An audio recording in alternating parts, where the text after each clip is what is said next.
Alhamdulillah baik. Alhamdulillah baik. Masih ingat sama saya? Ingat.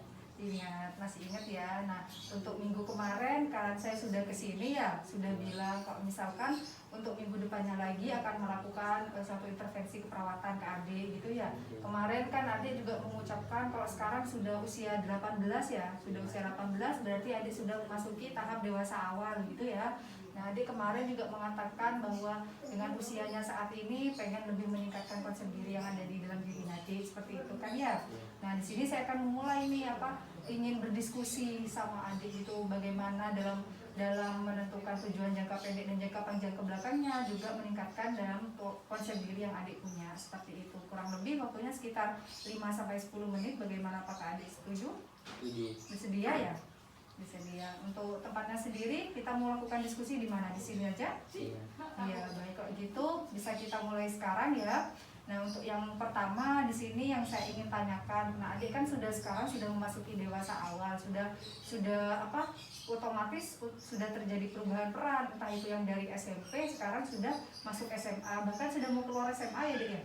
Nah, kalau boleh tahu sekolahnya di mana dek? SMK 3 itu jurusan apa? Kalau SMK sudah masuk ke jurusan kan ya? Ya, itu jurusan apa? Bisnis konstruksi dan properti. Oh, bisnis konstruksi dan properti. Nah, seperti itu ya. Yang pertama di sini saya ingin tanya ke adik gitu. Adik kan sudah masukin dewasa awal ini, pastinya punya tujuan jangka pendek dan juga tujuan jangka panjang. Nah, kalau boleh tahu tujuan jangka pendek adik saat ini itu apa? Kalau tujuan jangka pendek, lulus sekolah lebih dahulu. Lulus SMK ini ya. Nah, kalau untuk tujuan jangka panjangnya apa? Bekerja di suatu PT. Bekerja di PT itu bekerja di suatu PT-nya ini berarti yang sudah menjurus dengan sekolahnya adik sekarang ini ya, di SMK ini ya? Iya. Jurusan apa mas tadi deh? Bangunan. Oh, jurusan pembangunan. Berarti adik untuk saat ini tujuan jangka pendeknya sementara lulus sekolah dulu, terus untuk yang tujuan jangka panjangnya yaitu untuk bekerja di suatu PT yang adik inginkan seperti itu ya. Kalau boleh tahu PT-nya itu di mana, di daerah mana? Daerah Mojokerto. Mojokerto.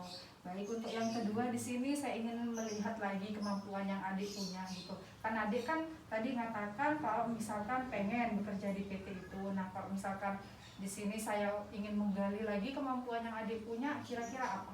Apa yang adik punya sekarang, kemampuan apa? Menghitung RAB sama menggambar denah. Gambar denah itu sesuai dengan jurusan yang adik sekarang ini ya, di SMA ini ya, di SMK ini ya. Baik, nah adik kan juga mengatakan kalau misalkan di sini ada kemampuan lebih yang adik punya ya, mungkin dari kemampuan itu bisa adik lebih gali lagi, lebih dalam lagi.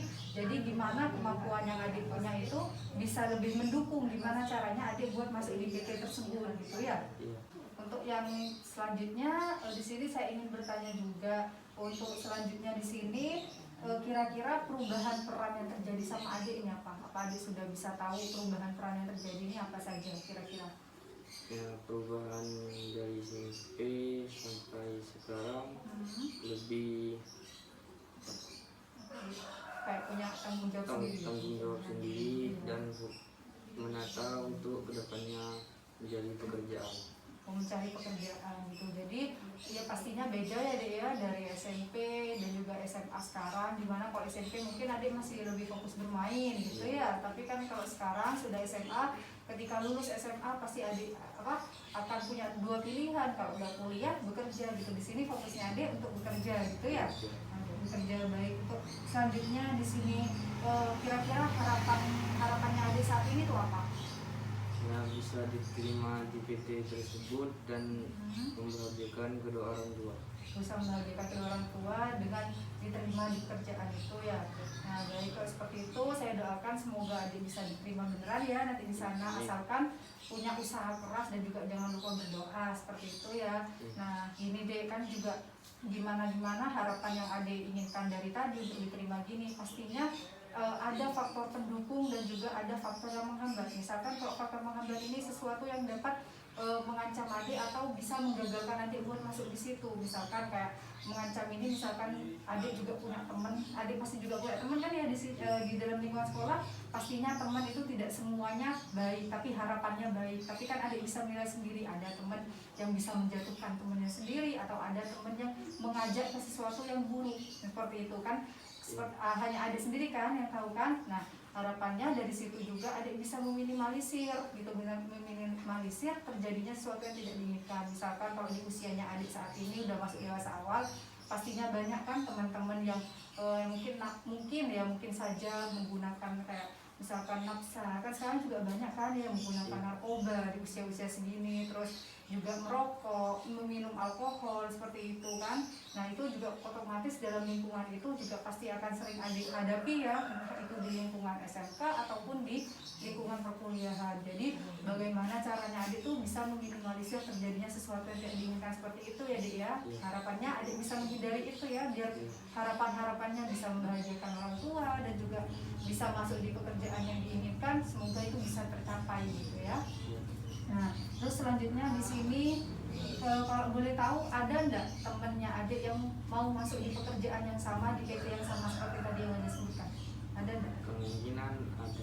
Ada. Kira-kira kalau boleh tahu itu siapa? Teman satu kelas. Oh, teman satu kelas. Berarti adik juga dekat sama siapa barusan? Fahrul. Nah, adik juga dekat sama Fahrul? Iya. Nah, kan adik kan punya tujuan yang sama ya, dengan si Fahrul ini punya tujuan yang sama. Jadi adik di sini bisa bekerja sama dengan si Fahrul itu, bisa belajar bersama, bagaimana dalam memecahkan masalah bersama. Jadinya nanti untuk bekerja adik bisa bareng-bareng dengan si Fahrul ini ya, bisa kayak daftar bareng, belajar bersama, memecahkan suatu masalah bersama gitu. Jadi nanti harapannya semoga adik sama Fahrul bisa masuk di pekerjaan yang sama sesuai yang diinginkan kayak gitu ya. Nah, terus untuk yang selanjutnya di sini tadi adik sudah menyebutkan ya, berarti tujuannya yang lebih spesifik untuk saat ini adik keterima di PT mana tadi? Pitikon. PT apa deh? Pitikon. Pitikon itu ya. Nah, di sini harapannya juga adik ketika dihadapkan dengan suatu masalah bisa mengatasinya dengan baik. Kira-kira kalau misalkan saya ingin tanya, kalau misalkan adik dihadapkan dengan suatu permasalahan ya, entah itu permasalahan dalam keluarga, permasalahan dalam sekolah, misalkan dengan guru, dengan teman, kira-kira biasanya apa yang adik lakukan untuk mengatasi masalahnya itu? Dengan emosi atau dengan apa? Menyelesaikan suatu masalah dengan cara lain atau gimana?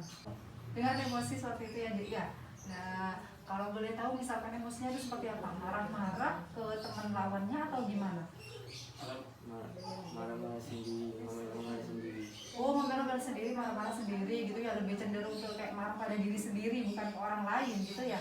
Nah, baik kalau seperti itu mungkin itu memang caranya adik sendiri ya dalam mengatasi masalah. Nah, cuma kalau misalkan boleh kakak saranin ya di sini, nah kan adik sudah mulai masuk ke tahap dewasa ya, sudah mulai masuk ke usia dewasa awal, otomatis nanti dalam suatu pekerjaan itu pasti akan ada masalah-masalah yang datang gitu. Tapi bagaimana caranya adik tuh bisa mengatasi masalah dengan baik dan dengan benar seperti itu. Kalau boleh kakak saranin, kalau misalkan terjadi suatu permasalahan, nah adik hindari ya sikap emosi atau dendam atau mungkin ada sesuatu di hati yang dapat menggelisahkan ya, itu bisa dihindari kayak gitu. Mungkin adik bisa menyelesaikan masalahnya itu dengan sikap yang lebih tenang, jadi tidak menyiksa diri sendiri otomatis gitu dengan emosi kayak gitu. Jadi adik bisa lebih tenang dalam mengatasi masalah. Dan kalau bisa dengan siapa adik punya masalah itu, misalkan adik punya masalah dengan temennya, adik bisa bicarakan dengan baik-baik.